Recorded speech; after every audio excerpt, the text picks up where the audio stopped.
Russia has launched a large-scale tank assault on Ukraine, but it did not go as planned. It ended up becoming the largest tank massacre in the Ukraine war.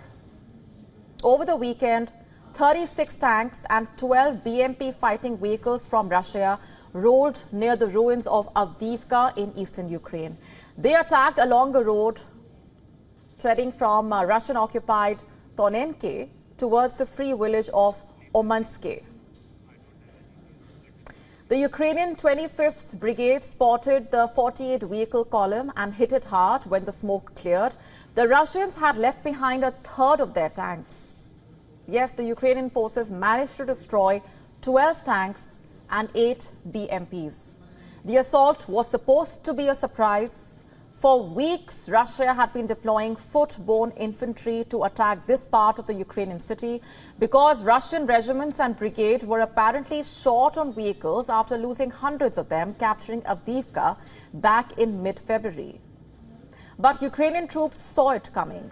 Just a day before the tank massacre, the Ukrainian Center for Defense Strategies noted that Russia has lined up armored vehicles, and Kiev was able to defeat such a large and heavily armed Russian force. This shows that despite struggling with inadequate supplies of key munitions, Ukrainian brigades still are capable of mounting a fierce defense. How exactly are they doing it?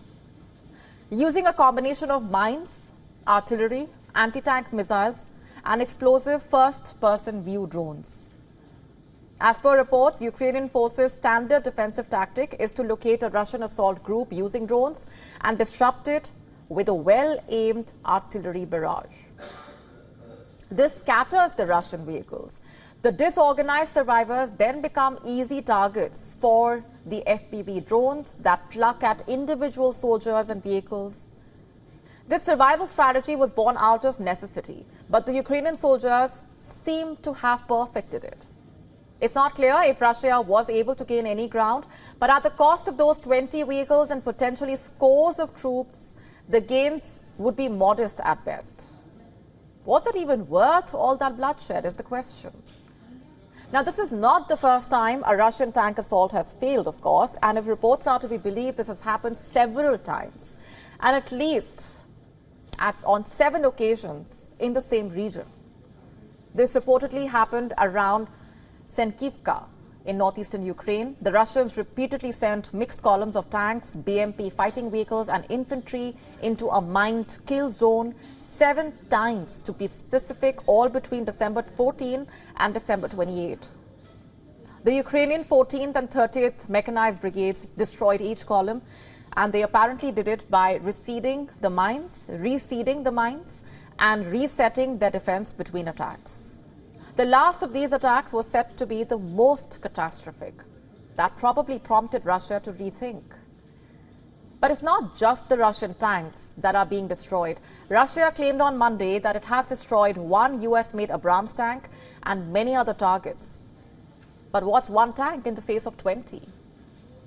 Meanwhile, Ukrainian drones attacked targets in Tatarstan, a highly industrialized region southeast of Moscow. Some people were injured. 2 drones attacked a dormitory in the Alabuga Special Economic Zone, injuring at least 7 people.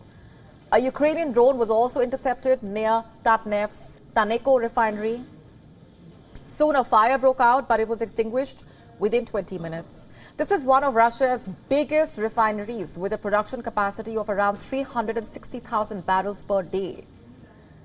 And Russia, on the other hand, has been targeting the Ukrainian power system. Despite that, the head of Ukraine's national grid company says a total collapse is unlikely. Listen to this. By attacking Ukrenergo's substations, they are trying to cut off big cities such as Kharkiv, Odessa or Kryvyi Rih from our energy system. They do this by causing limits of energy consumption on a local level. Their goal is to impose blackouts in some major Ukrainian cities. A collapse is an uncontrolled shutdown of most or the entire power system. This has not happened and will not happen. This scenario we consider as unlikely. You see, the fighting has escalated. Both the sides are exchanging fire, and yet an end game is nowhere in sight.